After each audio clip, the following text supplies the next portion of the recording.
Better late than never, right?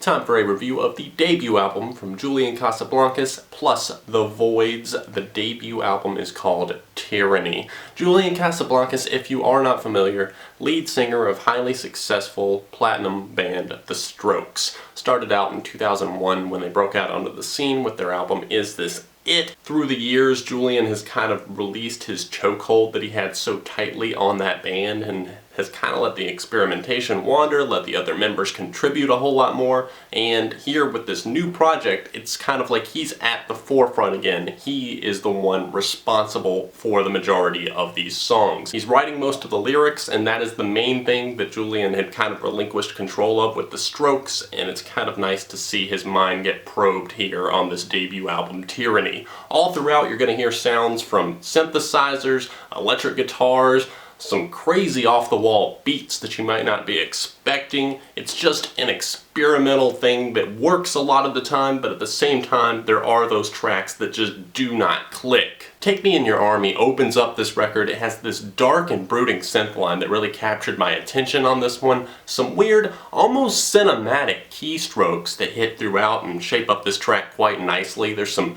glitchy electronics that fly around in the background here with the occasional welcomed entrance of an electric guitar.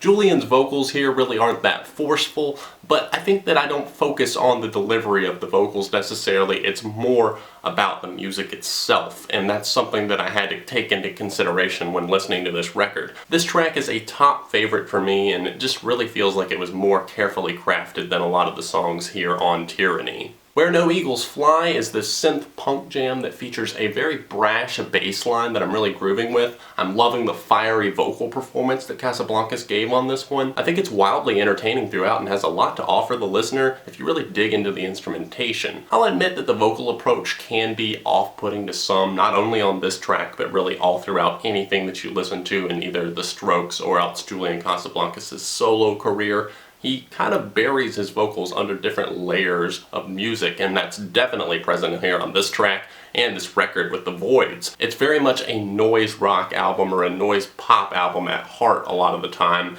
and I think that, like I said, that can be a turnoff to some people. I, however, have kind of always liked that about them because, like I said, you don't have to focus on the lyrics necessarily. I would recommend reading along with them if you can find them online, or if you have the album yourself, definitely read along. It's not something that I find myself focusing on. Rather, I find myself delving into their world musically and just kind of letting it surround me. Crunch Punch is one of the most Strokes-esque songs that you're going to find here on this record. To me, it feels like something that could have been a B-side to one of their songs off the 2011 album Angles, which I very much enjoyed. The vocals here are matched in intensity by the noisy instrumentation, featuring this clattering drum line and some of the most enjoyable guitar work on the entire record. Mutually Assured Destruction, aka Mad, kind of gives me this weird yet somehow mesmerizing feeling, if that makes any sense, especially as the song moves forward. There's an almost Muse-leaning vibe that I'm picking up from this track, especially during a certain instrumental break, and I'm not exactly complaining about that at all. Now for the track that so many people have been asking me about, wanting me to do a track review or else just a review of this album Tyranny in general. Human Sadness is the name of this. It's an epic 11-minute journey into the mind of Julian Casablancas as he deals with the loss of his father, and really just so much more. I mean, who would think to really sample Mozart in a modern-day song and do it this well, to make it apply and turn into something so much more? This track does start off as kind of a slow burner, but as we approach kind of the 5-minute mark in the song, things really start to take off. Now, I'm not complaining about that slow intro. There's some great synth work in there. I love Julian's vocals. Everything is going swimmingly. And when we get to the 5-minute mark, the drums come alive, the guitar breaks in, and then we get to the 7-minute mark, and this guitar solo just launches and skyrockets this song into something that is total musical ecstasy. I'm really loving this track. I think that it kind of talks about how he wishes his father had kind of been around more. He wishes he could have done more with his dad. He wanted his dad to be there, but rather his dad chose money over Julian. He hated him for that for so long, but then he sees the birth of his own child and really starts to realize that, hey, I can't hold on to this anger forever. I can't let this sit with me for the rest of my life. I have to forgive my dad, and I'm gonna do it, even though it's probably too late because his father has passed at this point. There's one quote near the end of this track that I really think that is worth applying to really one's own life. It's understanding is more important than love. If not, money will always trump justice. Is Nintendo Blood a counterpoint to the track Human Sadness? It seems that it could be that way. Many of the lyrics in that track hint at it, and it's a possibility. He does mention a mother figure in that song, albeit an android mother figure, but still it could be kind of something that he's alluding to. It's noisy, somewhat ambitious, and really just kind of holds me tight all throughout this song's run. It gets more explosive as it goes on and is turned into one of my favorite songs on the record. Father Electricity, while seemingly well crafted, feels a little bit bloated to me, honestly. It's a 7-minute tune that feels like it should have been a 5-minute or less one. The upbeat tempo that this song features often does not serve the group well, and I feel like this is kind of the point in the album where things started to kind of lose momentum. Johan von Bronx annoys me in the vocal department. It feels like a journey to nowhere in this 6-minute song that really doesn't show enough progression to fully interest me. Sometimes the muddled vocals work well,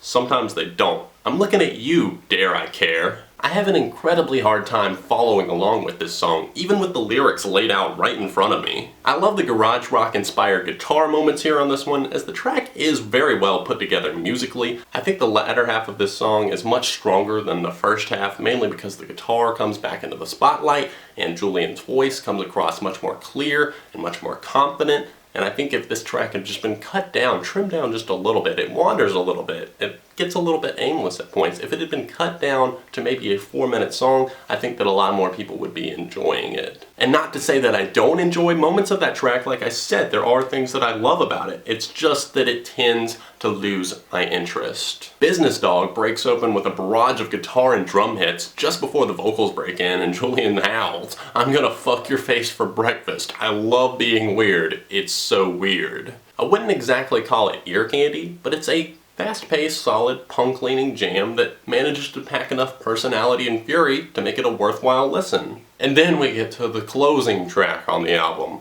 Off to War. Should have been called Off to Sleep, because that's pretty much what it does to me. It's the definition of a skippable track. It speaks of this light and waiting for this light to shine. Well, I was waiting for it the entire song. Where is it? This record is a bit unbalanced as a whole, featuring tracks that I absolutely adore like Human Sadness or Crunch Punch, but it also features those lackluster tracks that takes the experimentation a little bit too far, like Father Electricity, Johan von Bronx, or even Off to War like I mentioned. It's a 3.5 out of 5 for me personally. I am enjoying a lot of the tracks. You can check the description if you want to see my favorites, my least favorites, and, of course, more information about the album. If you've heard the album Tyranny, I know I'm a little bit late reviewing it, let me know your thoughts on it in the comment section down below, and a lot of you requested for me to talk about this one, so make sure you hit the like button, subscribe to the channel, and consider donating if you do enjoy the content that is here, because unfortunately we don't just run on good vibes. I wish we did, but unfortunately that's not the case. Thank you so much for watching my review of Julian Casablancas plus The Voidz, the debut album Tyranny. What other albums should I review? Let me know in the comment section down below, and I will see you very soon right here on ARTV, Beyond the Reviews.